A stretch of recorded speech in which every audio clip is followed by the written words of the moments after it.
Hello, आज चाहिँ हामी सेकेन्ड प्रोजेक्ट गर्नेवाला छौँ। सेकेन्ड प्रोजेक्ट चाहिँ एपिआई ह्यान्डलिङको बारेमा हुनेवाला छ हाम्रो।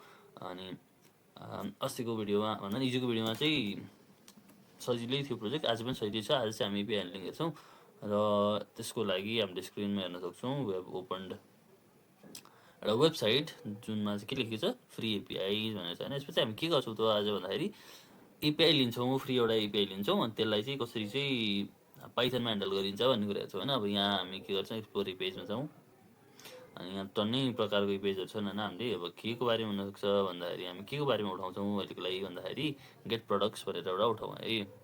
अनि पाइथनको लागि यहाँ दिएको छ इस युआरएल होइन, त्यसको प्रडक्टको युआरएल भनेर यहाँ दिएको छ है। प्रडक्टको एपिआईको URL is what I mean to say. I'll copy this अनि we'll go here, I'll paste it there है। अनि हामीले यसरी हेर्न सक्छौँ र के कसरी भइरहेछ भनेर राम्रोसित हेर्ने हो भने हामीले जेसन फर्मेटर खोल्न सक्छौँ होइन। हाम्रो हुनलाई जेसन फाइल त हुने होइन, जेसन हो। अनि यहाँबाट ल जेसन फर्मेटर खोलौँ अनि will just paste it over here. ओइ के हो त्यो पोस्ट गर्छु। Okay, I'm copying this, copy.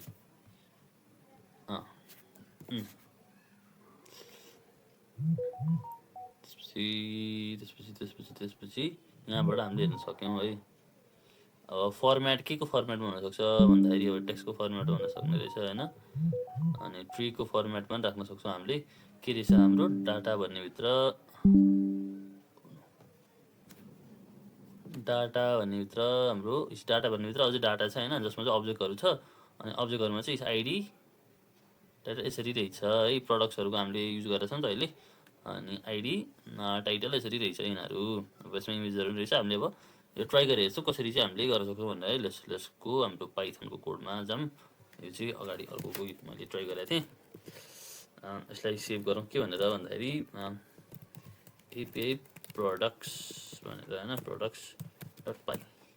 पाइथनमा हामीले के गर्नुपर्छ थाहा छैन होला। इम्पोर्ट रिक्वेस्ट इम्पोर्ट गर्नुपर्छ होइन यिनीहरू एन्टर गर्नुको लागि। अनि त्यसपछि रिक्वेस्ट इन्टर गरेपछि हामीले आफ्नो युआरएल के थियो त्यो राख्नु पऱ्यो। हाम्रो युआरएल के थियो? ओ नो, यो थियो हाम्रो युआरएल होइन।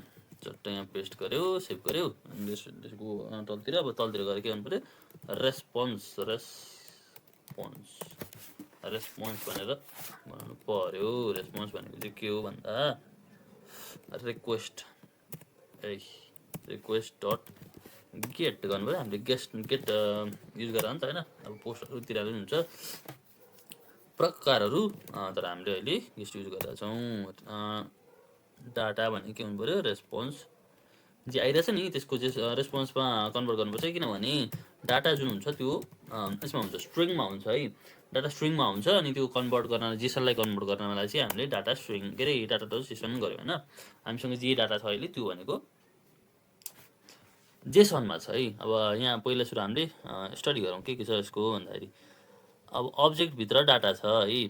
डाटा यति दिएको छ। अब डाटा यो भनेको के हो भन्दाखेरि स्टेटस कोड 200 भन्नुको मतलब डाटा के अरे उयो भयो कि भएन भन्ने कुरा हो क्या। डाटा सक्सेसफुल भयो कि भएन भन्ने कुरा देखाएको यसले है। अरू के छ यहाँ हेरौँ है पहिला सुरु। बिफोर वी मुभ अन, डाटाभित्र डाटा छ। ट्रीमै हेरौँ न, डाटाभित्र डाटा छ। सक्सेस मेसेज ट्रु छ। ल हामीले के गर्न सक्यो अब भन्दाखेरि हेरे अब्जेक्ट छ है, हामीसँग अब्जेक्ट छ अनि डाटाहरूको स्टेटस के छ, ट्रु छ भनेपछि हामीले के गर्न सक्यौँ भन्दाखेरि इफ डाटा जुन छ त्यसको त्यो भित्र सक्सेस भन्ने छ भने यो ट्रु हो भने होइन, यदि ट्रु छ भने यसले के रिटर्न गर्छ, ट्रु रिटर्न गर्छ नि त होइन। अब डाटाको सक्सेस ट्रु भनेर रिटर्न गर्छ यो हो। एन्ड डाटाभित्र डाटा छ भने हामीले जुन चिजलाई जेसन बनाइरहेको छौँ हाम्रो डाटा यो हो नि त होइन। यसभित्र यदि डाटा छ भनेको यो डाटा यो छ भने चाहिँ के गर्ने भन्दाखेरि प्रिन्ट समथिङ के समथिङ त होइन यतिकै यहाँ हेरौँ है पहिला सुरु के छ डाटा भनेर। प्रिन्ट पहिले सुरु यसो गर्नुपर्छ, त्यसो गर्नु हुँदैन साथीहरू। तपाईँहरू नझुकिनु ल। प्रडक्ट्स भनेर लेखौँ यसलाई, प्रडक्ट्स भनेर लेखौँ। अनि यसको योलाई यो बनाएको क्या, एक्सेस गरेको क्या। यो भित्रको डाटा हामीले एक्सेस गर्नलाई यस्तो गऱ्यौँ होइन। अब हामीले यो गर्न सक्छौँ है। अब प्रिन्ट गरिदिउँ प्रोडक्ट्स एकछिन त्यो सरी यसभित्रको यसलाई पेज भनेर गरौँ है, आउँछ कि आउँदैन भन्ने कुरा है। अब यो हामीले फङ्सनमा ऱ्याप गरे अब would be a good thing है, त्यहाँदेखि छैन डेफ मेन गरिदिउँ, यसो गरिदिउँ। अनि त्यसपछि यसलाई सेलेक्ट गरेर कर्ली ब्र्याकेट थिच्यो भने यसमा यो पनि चाहियो नि त, चाहियो होइन। अब हामीले मेन फङ्सन एक्जिक्युट गरायो भने हामीसँग चट्ट हुन्छ। सो हामी छौँ बेसिक प्रोजेक्टभित्र छौँ अनि हामीसँग पाइथन API _ products भन्ने छ होइन, .py गर्दाखेरि हाम्रो आउनुपर्ने आउटपुट 1 नै हो है। 1 आउनुपर्ने थियो, 1 नै भयो, किनभने हामीले जे आइरहेको छ त्यसलाई डाटा नाम दियौँ होइन। अनि त्यसभित्रको डाटा एक्सेस गर जसको नाम हो प्रडक्ट्स। अब प्रडक्ट्सभित्रको पेज एक्सेस गर भनेपछि यो पुरै एउटा डाटा हो, त्यसभित्र डाटा छ, त्यसको प्रडक्ट के अरे पेजलाई एक्सेस गर भनेपछि 1 नै आउनु भयो होइन। त्यो भनेको अब बेसी भयो। अब हामीले अर्को के गर्नुपर्छ त, डाटाभित्र पनि डाटाभित्र जानु पऱ्यो क्या, किनभने यहाँ हेर्दाखेरि के छ, डाटाभित्र पनि डाटा छ। अनि त्यसपछि चाहिँ एरे छ हामीसँग, अनि जसको चाहिँ यसरी छ है। अब त्यो गरौँ है, डाटाभित्र पनि डाटामा जाउँ।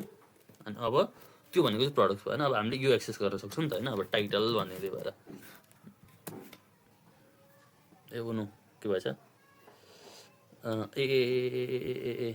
ओके यस्तो गर्नु पऱ्यो क्या साथीहरू, किन दाजु अहिले म भन्छु ल। किनभने यहाँ यो त एरे हो नि त होइन, डाटाभित्रको डाटामा एरे छ। अनि अब फर्स्ट एरेको अब यो चाहिँ इट फेल्स अलिकति उ त्यो होइन, पढ्नलाई नै गाह्रो। सो अर्को सिटेक्स पनि छ यसको लागि, के गर्न सक्छ भन्दाखेरि गेट डाटा। यो भनेको चाहिँ के हो भन्दाखेरि डाटाभित्रको डाटा होइन एक्सेस गर्ने, र यसभित्र डाटा छ भने लि, डाटा छैन भने खाली दिए, इरर चाहिँ नदिए भनेको क्या। प्रडक्ट्सभित्र यो एक्सेस गरेपछि होइन, यो भित्र यो जाने हो नि त हाम्रो डिक्सनरीको यही त भन्ने होइन। सिटेक्स कस्तो हुन्छ भन्दाखेरि डाटाभित्रको डाटा, अनि यो एक्सेस गरेपछि यसपछि चाहिँ डाटा छ भने लि, छैन भने चाहिँ खाली एम्प्टी एरे दिँदै भनेको हो। अनि अब हामीले के गर्न सक्छौँ भन्दाखेरि यदि इफ यो चाहिँ हाम्रो सत्य हो भने होइन, प्रडक्ट चाहिँ सत्य हो भने, प्रडक्ट सत्य हो भने हाम्रो फर्स्ट डाटा भनेर लिउँ होइन, प्रडक्ट्सको जेरोसलाई सेलेक्ट गऱ्यौँ होइन। अब चाहिँ यसको प्राइस हामीले प्रिन्ट गराउन खोज्यौँ है त, कस्तो हुँदो रहेछ के गरेको मैले। फर्स्ट डेटाको प्राइस ल आयो होइन। यता छ मेरो मुखले छोपिएछ, 549 भनेर यहाँ देखाएर छ है। सो आयो। एपी ह्यान्डलिङ यसरी गरिन्छ साथीहरू होइन। अब हामीले ट्राई क्याच ब्लक्सहरू राख्न सक्छौँ इरर ह्यान्डल गर्नलाई झनै राम्रोसित होइन। एपी ह्यान्डलिङ चाहिँ यसरी गर्ने हो पाइथनमा। Thank you.